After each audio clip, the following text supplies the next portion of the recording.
Good morning everyone. बच्चों, मैं Shrimati Ritu Arora class 11th की सिविक्स की क्लास में आप सभी का स्वागत करती हूँ। पिछले 4 लेक्चर से हम विधायिका यानी लेजिस्लेचर खंड क के 5वें अध्याय का अध्ययन कर रहे थे। आज उसी का 5वां पार्ट कंटिन्यूएशन में बच्चों, क्योंकि एक बार में चैप्टर पूरा नहीं होता। विधायिका यानी लेजिस्लेचर यानी व्यवस्थापिका संसद का में भाग लेती है। तो संसद के 3 अंग होते हैं, राष्ट्रपति, लोकसभा और राज्यसभा। पिछली बार हमने लोकसभा और राज्यसभा के बारे में, पहले राज्यसभा के बारे में जाना, फिर लोकसभा के संगठन के बारे में जाना। आज उसी के आगे कंटिन्यू करते हैं लोकसभा के पदाधिकारी। लोकसभा के सदस्य अपने में से ही 2 अधिकारियों का निर्वाचन करते हैं। ये भी मैं पिछली बार बता चुकी हूँ। एक होता है स्पीकर या अध्यक्ष, दूसरा होता है डिप्टी स्पीकर या उपाध्यक्ष। वर्तमान में लोकसभा अध्यक्ष या लोकसभा के स्पीकर कौन है बच्चों? श्री ओम बिरला जी। मैं प्रश्न भी दे चुकी हूँ पिछले वाले उसमें। और डिप्टी स्पीकर हैं श्री एम तंबी दुर्रे। लोकसभा अध्यक्ष, इसके कार्य क्या हैं? किसे लोकसभा अध्यक्ष कहते हैं? कैसे इसका चयन किया जाता है? तो लोकसभा स्वयं अपने सदस्यों में से ही एक अध्यक्ष का निर्वाचन करती है। लोकसभा का विघटन होने की दशा में, विघटन के पश्चात होने वाले लोकसभा के प्रथम अधिवेशन के पहले दिन पर वह अपना पद रिक्त नहीं करेगा। लोकसभा अपने निर्वाचित सदस्यों में से एक सदन को अध्यक्ष रूप में चुनती है। कार्य संचालन में अध्यक्ष की सहायता उपाध्यक्ष के द्वारा की जाती है। अध्यक्ष की सहायता के लिए एक उपाध्यक्ष होता है, जिसका चुनाव भी लोकसभा के सदस्य स्वयं करते हैं। लोकसभा में कार्य संचालन का उत्तरदायित्व अध्यक्ष का होता है। और ये 17वीं लोकसभा है बच्चों। 17वीं लोकसभा के अध्यक्ष श्री ओम बिरला जी हैं। लोकसभा के विघटन होने की दशा में भी, विघटन होने के पश्चात लोकसभा के प्रथम अधिवेशन के पहले दिन तक वह अपना पद रिक्त नहीं करेगा। यानी मान लीजिए लोकसभा समाप्त हो गई, भंग हो गई और नए इलेक्शंस होने हैं, नए चुनाव होने हैं, नए चुनाव होगा और नए चुनाव के बाद जब पुनः लोकसभा के सदस्य चुने जाएंगे तो पहले दिन तक लोकसभा का अध्यक्ष अपने पद पर बना रहेगा और नए व्यक्तियों के चयन के बाद वह अपना पद रिक्त करेगा। उसके पहले वह अपना पद रिक्त नहीं कर सकता है। आपको मालूम होना चाहिए बच्चों कि भारत में लोकसभा के अध्यक्ष के पद का प्रारंभ सन 1921 में हुआ था, जब मॉन्टेस्क्यू चेम्सफोर्ड सुधारों के अंतर्गत सर्वप्रथम केंद्रीय विधानसभा का गठन हुआ था। सन 1947 तक इस पद का आखिरी सभापति अधिकारी जो है वो सभापति कहलाता था। सर्वप्रथम सर फ्रेडरिक हाइट को इस पद हेतु मनोनीत किया गया था। स्वतंत्र भारत की लोकसभा के प्रथम अध्यक्ष श्री गणेश वासुदेव मावलंकर जी थे। इन्हें लोकसभा का पिता भी कहा जाता है। तो प्रथम सभापति कौन थे? श्री गणेश वासुदेव मावलंकर थे। इन्हें लोकसभा का पिता भी कहा जाता। अब पढ़ते हैं लोकसभा अध्यक्ष के कार्य क्या होते हैं। अगर बच्चों आपने टीवी में कभी लोकसभा या राज्यसभा की बैठक नहीं देखी है तो उसे अवश्य देखिएगा। उससे आपको आइडिया लगेगा कि लोकसभा में लोग कैसे बैठते हैं, अध्यक्ष या स्पीकर की चेयर कहाँ होती है, किस प्रकार वो अपना कार्य करता है। आपको ज़्यादा अच्छी तरीके से समझ में आएगा। अक्सर टीवी में, न्यूज़ में आपको लोकसभा राज्यसभा के बारे में दिखाया जाता है, उसका लाइव टेलीकास्ट भी होता है। चलिए अब हम लोकसभा अध्यक्ष के कार्य।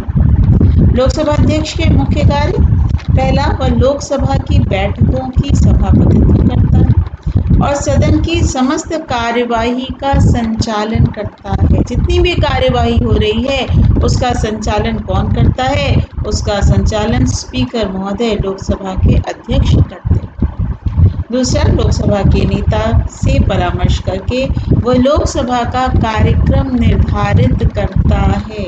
राष्ट्रपति के भाषण पर वाद विवाद के लिए कितना समय दिया जाएगा अर्थात समय निर्धारित करता है। राष्ट्रपति के अभिभाषण के लिए धन्यवाद प्रस्ताव पर संशोधन प्रस्तुत किए जाने आदि का कार्य अध्यक्ष ही करता है। सदन में अनुशासन स्थापित करना भी उसी का कार्य, यानी सब ठीक प्रकार से रहें, ठीक प्रकार से कार्य करें, समय से आए, समय से जाएं, तो एक अनुशासन होता है, वह अनुशासन सदन में बनाना भी इसी का कार्य है। उसकी आज्ञा होने पर ही कोई भी सदस्य लोकसभा में भाषण दे सकता है। बिना स्पीकर की अनुमति के कोई भी लोकसभा में भाषण नहीं दे सकता। भाषण देने के लिए लोकसभा स्पीकर से पूर्व में अनुमति लेना आवश्यक है, यानी पहले हमें उनसे अनुमति लेनी होगी तभी हम भाषण दे सकते हैं। पांचवा है, यदि कोई सदस्य सदन में अव्यवस्था उत्पन्न करता है तो अध्यक्ष उसे चेतावनी दे सकता है। यदि कोई सदस्य उसकी आज्ञा का उल्लंघन करता है तो उसे सदन से बाहर निकलवा सकता है। इस कार्य में उसकी सहायता के लिए मार्शल वहां उपस्थित होते हैं और मार्शल की सहायता से वो उन सदस्यों को सदन से बाहर जाने के लिए कह सकता है। नेक्स्ट, वह प्रश्नों को स्वीकार करता है, यानी किसी को किसी प्रकार की कोई शंका है, किसी विभाग के बारे में कोई प्रश्न जानना है तो प्रश्नों को स्वीकार करता है और यदि वह प्रश्न नियम के विरुद्ध हैं तो उसे अस्वीकार भी कर सकता है। सेवेंथ है, काम रोको प्रस्ताव भी उसी की अनुमति मिलने पर प्रस्तुत किया जा सकता है। काम रोको प्रस्ताव, जैसा कि नाम से स्पष्ट है बच्चों, कि अगर ऐसा लगे कि जो मंत्रिमंडल है वो ठीक प्रकार से कार्य नहीं कर रहा या अपनी मनमानी कर रहा है तो उनके विरुद्ध काम रोको प्रस्ताव पारित किया जा सकता है। अध्यक्ष ये निर्णय करता है कि कौन सा विधेयक धन विधेयक है या नहीं है, क्योंकि धन विधेयक केवल लोकसभा में ही प्रस्तुत किया जा सकता है। प्रवर समितियों के सभापति की नियुक्ति भी उसी के द्वारा की जाती है। लोकसभा के सभी भाषण उसी को संबोधित करके दिए जाते हैं। जब आपका अध्यक्ष लोकसभा का स्पीकर है तो उसी को संबोधित करके सभी भाषण दिए जा सकते हैं। संसद और राष्ट्रपति के बीच समस्त पत्र व्यवहार उसी के माध्यम से होता है। बजट पर होने वाले भाषणों की सीमा भी उसी के द्वारा निर्धारित की जाती है। जब कोई विधेयक दोनों सदनों द्वारा पारित हो जाता है तो अध्यक्ष ही उस पर सबसे पहले हस्ताक्षर करता है, क्योंकि संयुक्त अधिवेशन की अध्यक्षता भी वही करता है। साधारणतया अध्यक्ष मतदान में भाग नहीं लेता, लेकिन किस कंडीशन में लेता है? जब बराबर मत होने की स्थिति उपस्थित हो जाती है तो वो निर्णायक मत देता है, यानी वो जिसकी तरफ बोलता है वो जीत जाएगा। यानी दोनों तरफ पक्ष और विपक्ष में 50-50 वोट पड़े हैं, तो अब जिधर लोकसभा का अध्यक्ष जिसकी ओर अपना वोट देगा, अपना मत देगा, वहाँ 51 हो जाएंगे और दूसरा 50 हो जाएगा, तो जो 51 हो जाएगा वो जीत जाएगा। तो निर्णायक मत किसका होता है? लोकसभा अध्यक्ष। लोकसभा के सदस्यों के विशेषाधिकारों की सुरक्षा करना भी अध्यक्ष का ही कार्य। विरोधी दलों के हितों की रक्षा भी उसी के द्वारा की जाती है। वह सदन की कुछ समितियों का पदेन अध्यक्ष भी होता है, जैसे नियम समिति, कार्यवाही समिति। वह अध्यक्ष होने पर सदन में दर्शकों और प्रेस प्रतिनिधियों के प्रवेश पर रोक लगा सकता है। समस्त औपचारिक अवसरों पर अध्यक्ष ही लोकसभा का प्रतिनिधित्व करता है। वह विदेश में जाने वाले संसदीय शिष्टमंडल का भी नेतृत्व करता है। तो इस प्रकार लोकसभा अध्यक्ष का पद अत्यंत ही महत्वपूर्ण पद है। संसदीय शासन प्रणाली में लोकसभा अध्यक्ष का पद गौरव और सम्मान का होता है। संसद राष्ट्र की सर्वशक्तिशाली संस्था है और अध्यक्ष इसकी प्रतिष्ठा का रक्षक है। अपने व्यक्तित्व से व शासन की नीतियों को प्रभावित कर सकता है। वह अनेक राजनीतिक संस्थाओं का प्रधान होने के कारण राष्ट्रीय विचारों को प्रभावित करता है और सार्वजनिक जीवन की रचना में सहायक होता है। यद्यपि उसका देश के शासन पर कोई प्रत्यक्ष प्रभाव नहीं होता, फिर भी वह अप्रत्यक्ष रूप से इसे प्रभावित कर सकता है। अध्यक्ष की निष्पक्षता ही उसकी गरिमा और महत्ता की सूचक। ये तो थे बच्चों लोकसभा के अध्यक्ष। लोकसभा के उपाध्यक्ष।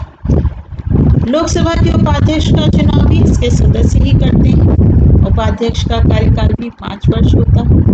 इस अवधि के पूर्व भी उपाध्यक्ष अपना त्यागपत्र अध्यक्ष को सौंप सकता है। अध्यक्ष भी अपनी उपस्थिति सदस्यों के बहुमत से उपाध्यक्ष को हटा सकते हैं। उपाध्यक्ष को केंद्रीय मंत्रियों को मिलने वाले वेतन और अन्य भत्ते और सुविधाएं मिलती हैं। उपाध्यक्ष का कार्य अध्यक्ष की अनुपस्थिति में उसके कार्यों का संपादन करना है। यानी यदि किसी कारण से अध्यक्ष अनुपस्थित है, बीमार है या अन्य कोई कारण है, तो उसकी अनुपस्थिति में उपाध्यक्ष उस कार्य को पूरी तरीके से संभालेगा। तो वर्तमान में बच्चों लोकसभा के अध्यक्ष मैं कई बार ये बात रिपीट कर चुकी हूँ, श्री ओम बिरला जी हैं और उपाध्यक्ष हैं श्री एम तन्वी जी हैं। और ये भी मैं बता रही हूँ कि अगर सरकार बदल जाएगी तो अध्यक्ष और उपाध्यक्ष के नामों में भी परिवर्तन आ जाएगा, या इसके पहले भी त्यागपत्र दे देते हैं तो उनके नामों में भी परिवर्तन आ जाएगा। चलिए अब हम पढ़ेंगे लोकसभा के अधिकार एवं कार्य, यानी लोकसभा की शक्तियां, अधिकार और निम्नलिखित कार्य या निम्नलिखित शक्तियां लोकसभा को प्राप्त हैं। पहला, धन विधेयक की प्रक्रिया पर अधिकार। ये मैंने अभी पहले भी स्पष्ट किया कि धन विधेयक पर पूर्ण अधिकार लोकसभा का है, क्योंकि धन विधेयक केवल और केवल लोकसभा में ही प्रस्तुत किए जा सकते हैं। किसी भी कंडीशन में धन विधेयक को राज्यसभा में प्रस्तुत नहीं किया जा सकता, पहले प्रस्तुत नहीं किया जा सकता। इसलिए लोकसभा का धन विधेयक पर पूर्ण अधिकार है। धन विधेयक राज्यसभा को केवल सिफारिश करने के लिए भेजे जाते हैं, जिन पर स्वीकृति प्रदान करने के लिए राज्यसभा को 14 दिन का समय दिया जाता है। यदि राज्यसभा 14 दिन तक विधेयक को अपनी सिफारिश के साथ वापस नहीं भेजती है तो विधेयक पारित मान लिया जाता है। इस प्रकार राज्यसभा धन विधेयक को अधिक से अधिक 14 दिन तक ही रोक सकती है, अर्थात पारित होने में 14 दिन का विलंब मात्र कर सकती है। धन विधेयक पहले लोकसभा में ही प्रस्तुत किए जाते हैं, राज्यसभा में नहीं। विधेयक के धन विधेयक होने संबंधी निर्धारण का अधिकार लोकसभा अध्यक्ष को ही प्राप्त होता है। दूसरा है विधायी अधिकार। साधारण विधेयक संसद के किसी भी सदन में प्रस्तुत किया जा सकता है, परंतु किसी भी विधेयक के कानून बनने से पूर्व उसे लोकसभा के द्वारा प्रस्तुत किया जाना आवश्यक होता है, अनिवार्य होता है। साधारणतः महत्वपूर्ण विधेयक प्रायः लोकसभा में ही प्रस्तुत किए जाते हैं, लेकिन यदि कोई विधेयक राज्यसभा में भी प्रस्तुत किया गया है तो उसे लोकसभा में भी पारित होना अति आवश्यक है। यदि विधेयक के संबंध में दोनों सदनों में मतभेद होता है तो उसे पारस्परिक विचार विमर्श द्वारा दूर करने के लिए राष्ट्रपति दोनों सदनों की संयुक्त बैठक बुला सकता है। संयुक्त बैठक मतलब लोकसभा और राज्यसभा एक साथ एक ही समय में एक ही जगह आए। संयुक्त बैठक की अध्यक्षता लोकसभा का अध्यक्ष करता है। लोकसभा के सदस्यों की संख्या राज्यसभा के सदस्यों की संख्या की दोगुनी से भी अधिक होती है। अतः विधेयक को पारित करने में लोकसभा की स्थिति राज्यसभा की तुलना में अधिक महत्वपूर्ण होती है। तीसरा है कार्यपालिका पर नियंत्रण। केंद्रीय मंत्रिपरिषद सामूहिक रूप से लोकसभा के प्रति उत्तरदायी है। उसका विश्वास होने पर मंत्रिपरिषद को त्यागपत्र देना पड़ता है। यदि लोकसभा मंत्रिपरिषद के विरुद्ध अविश्वास का प्रस्ताव पारित कर देते हैं तो मंत्रिपरिषद को त्यागपत्र देना पड़ता है। लोकसभा के सदस्य मंत्रियों से प्रश्न और पूरक प्रश्न पूछ सकते हैं तथा स्थगन प्रस्ताव प्रस्तुत कर सकते हैं। सदस्यों को सरकार के विभिन्न विभागों की आलोचना करने का भी पूरा अधिकार प्राप्त होता है। इसके अतिरिक्त लोकसभा सरकारी विधेयक अथवा बजट को अस्वीकार कर अथवा मंत्रियों के वेतन में कटौती कर मंत्रिपरिषद पर नियंत्रण रख सकती है। निर्वाचन संबंधी अधिकार। लोकसभा के सदस्यों के बीच से ही अध्यक्ष और एक उपाध्यक्ष का चुनाव किया जाता है। लोकसभा के सदस्यों का राष्ट्रपति के निर्वाचन में भी महत्वपूर्ण योगदान होता है। लोकसभा के सदस्य उपराष्ट्रपति के निर्वाचन में भी भाग लेते हैं। कौन है बच्चों उपराष्ट्रपति वर्तमान में? श्री वेंकैया नायडू जी। संविधान संशोधन संबंधी अधिकार। लोकसभा राज्यसभा के साथ संविधान संशोधन में भी भाग लेती है। संविधान में संशोधन करने की प्रक्रिया से संबंधित विधेयक लोकसभा अथवा राज्यसभा के किसी भी सदन में प्रस्तुत किया जा सकता है। संविधान के प्रस्ताव को पारित करने के लिए आवश्यक है कि उसे संसद के दोनों सदनों द्वारा अलग अलग सदन की संपूर्ण सदस्य संख्या के बहुमत और उपस्थित तथा मत देने वाले सदस्यों के साधारण बहुमत से पारित होना चाहिए। यदि संविधान संशोधन विधेयक पर दोनों सदनों में मतभेद हो जाता है तो संयुक्त अधिवेशन की व्यवस्था नहीं। नेक्स्ट है जांच संबंधी अधिकार। राष्ट्रपति के विरुद्ध महाभियोग का प्रस्ताव दोनों सदनों में यानी लोकसभा और राज्यसभा दोनों में ही प्रस्तुत किया जा सकता है। यदि राज्यसभा इस संदर्भ में दोषारोपण करती है तो जांच लोकसभा करती है और यदि राज्यसभा उपराष्ट्रपति को हटाने का प्रस्ताव पारित करे तो उस पर लोकसभा की स्वीकृति भी आवश्यक होती है। किंतु लोकसभा उपराष्ट्रपति को हटाने का प्रस्ताव पारित नहीं कर सकती है। क्यों? क्योंकि उपराष्ट्रपति राज्यसभा का प्रतिनिधित्व करते हैं, इसलिए राज्यसभा ही उनको हटाने का प्रस्ताव पारित कर सकती है। यदि किसी संकट काल में विभिन्न घोषणाओं को जारी रखना आवश्यक ही हो तो उन पर लोकसभा की स्वीकृति होना आवश्यक है।